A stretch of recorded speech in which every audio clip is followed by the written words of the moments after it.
a peaceful demonstration. Mr. President, the concern I've heard from the young people, because I've been speaking to a lot of them, and they said they haven't heard you. In the two statements, actually there are more now because you have spoken in other settings apart from the two addresses you gave.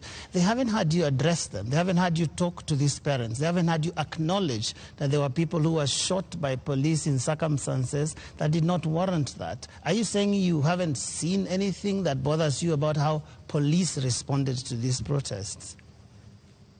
I am very, and I have, and in my first statement, I clearly said that innocent lives were lost. In my second statement, I said the same. There were innocent lives lost. But also, equally, as a person who is responsible, I must think about those who are suffering because they were innocent. But I must also be concerned about those who are suffering because criminals cause them immense harm. And that is the balance that I need to be able to lead a country. I must protect everybody. I must protect the protesters, and I must be concerned about their lives.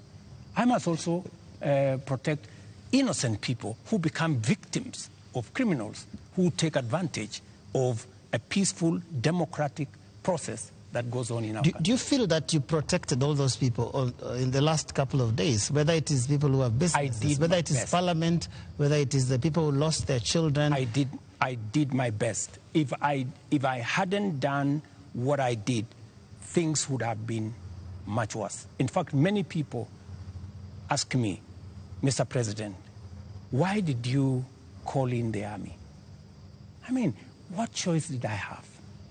I mean, it would have been very reckless of me in the face of the kind of harm people had gone through, the 19 lives that were already lost, in the face of a burning Chief Justice office, Parliament, and the rest of it. I mean, it would have been very reckless of me not to mobilize every arm of government and every arm of our security agencies to protect the country and to protect lives.